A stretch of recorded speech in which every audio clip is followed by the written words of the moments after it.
Pekala, benden sana izin. Öz kaynağından uzaklaştır bu ruhu ve götür onu becerebilirsen, beraberinde aşağı doğru.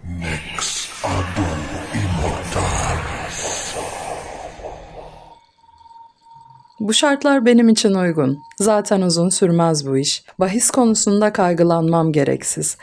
Amacıma ulaştığım gün, izninizle. Şeytanın yaratıcı görevi bu işte.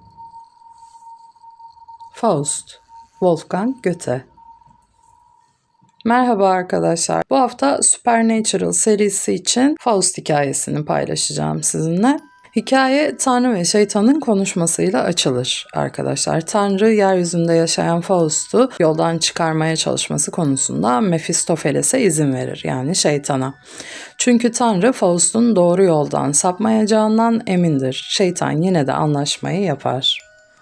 Faust, bilgiyi aramakla uğraşıp duran, deneyler yapan, pek çok yol deneyen bir doktordur. Bunca uğraşa rağmen hiçbir şey bilmediği için sevinci giderek azalmıştır. Yani mutluluğunu yaşama sevincini kaybetmiştir. Bir gece karşısında beliren şeytanla, yani Mephistopheles'le anlaşma yapar. Arayışı yetmez, bilgi ve bilim ona yetmez. Dünyada daha fazlasını ister, daha fazlasını arar ve şeytana ruhunu satar. Hayatının tüm zevklerini, arzularını, tutkularını tatmak için şeytanla yolculuğa çıkar. Yolculukta türlü insanlarla karşılaşır. Şeytanın yoldan çıkarıcı sözleri de devamlı kulaklarındadır. Faust kendinden, bilgisinden, öğrendiklerinden umudu kesmiş, aldatılmak için iyi bir adaydır Mephistopheles için. Bu yüzden de şeytan amacına ulaşmak için her yolu onun üzerinde dener. Böylece kendi dünyasında Faust'un efendisi olacaktır ve sonsuza dek ona hizmet edecek bir hizmetkar yaratacaktır.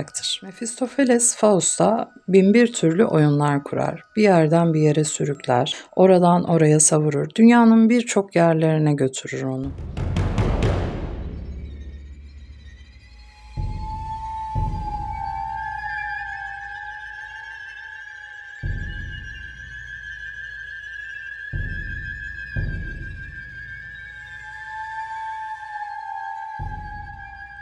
Bu trajedinin ikinci bölümü arkadaşlar ilk yarıdan farklıdır.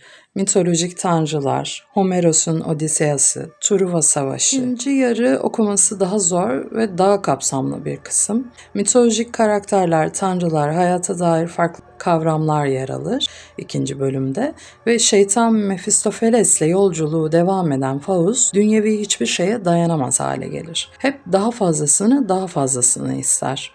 Ahlaki çöküntüye sürüklenir, doyumsuzluğu artar, bencilliği büyür, şımarık bir çocuk gibidir artık Faust.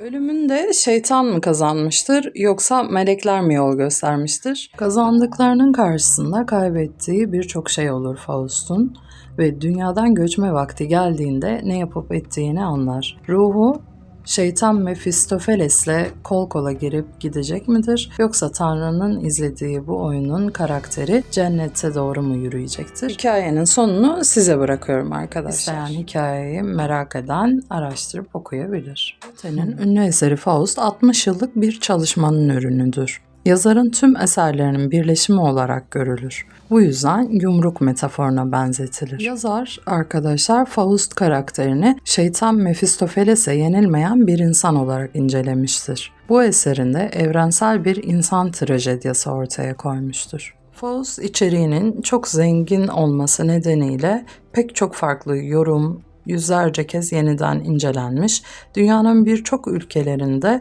çok farklı yorumlarla sahnelenmiştir arkadaşlar.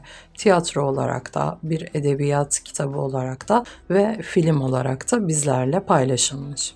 Olay Orta Çağ'dan Yeni Çağ'a geçiş dönemini kapsamaktadır. Hikayede insanı simgeleyen Faust'la şeytanın savaşı anlatılıyor arkadaşlar. İyi yürekli bir insandır. Mephistopheles ise Faust'u yoldan çıkarmak için her şeyi deneyen şeytandır. Ona çeşitli biçimlerde görünerek her türlü şekle girer, oradan oraya sürükler Faust'u. Dünyevi zevklerin hepsini onun önüne sererek kandırmaya çalışır.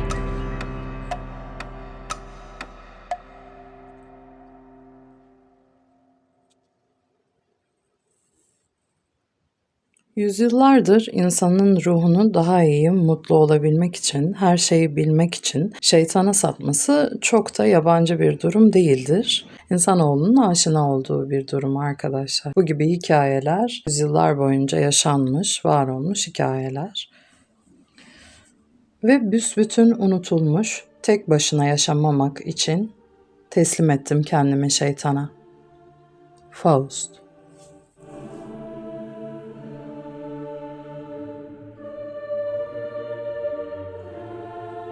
Doyurmuyor hiçbir zevk onu, yetmiyor ona hiçbir mutluluk. Koşup duruyor böylece peşinde değişken biçimlerin. Şu son, kötü, boş anı durdurmak istiyor zavallı. Mefistofeles.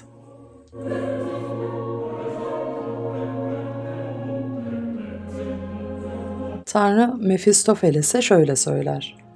İyi bir insan, karanlık bir devinim içinde olsa dahi doğru yolun pekala farkındadır.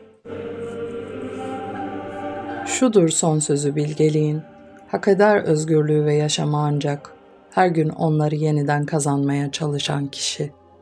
Faust.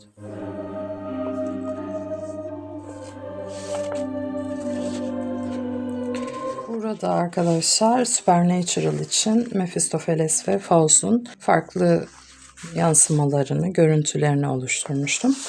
İki farklı versiyonu, biri renkli, biri renksiz çizimin. İlk aşık olduğu Margaret'la olan durumunu resmetmiştim. İki farklı çizim şeklinde.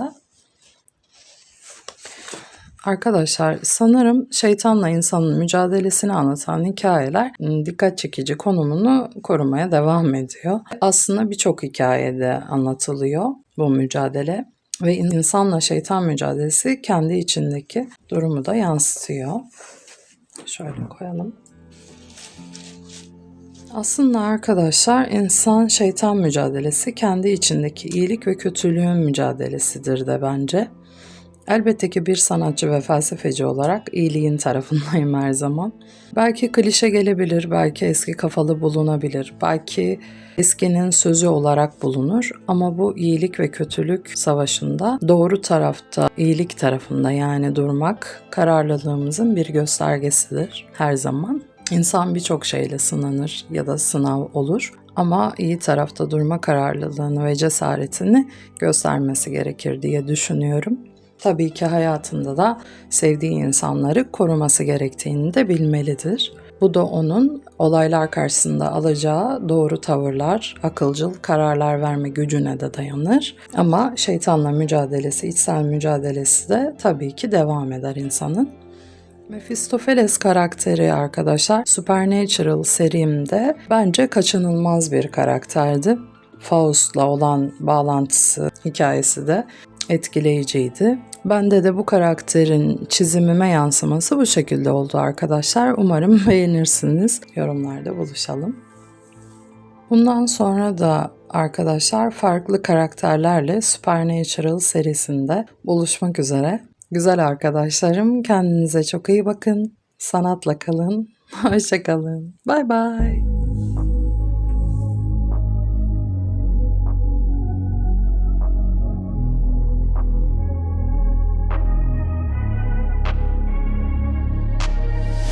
I'm changing who I am. I'm making a new plan, rearranging my life and I won't look back ever again. Yeah.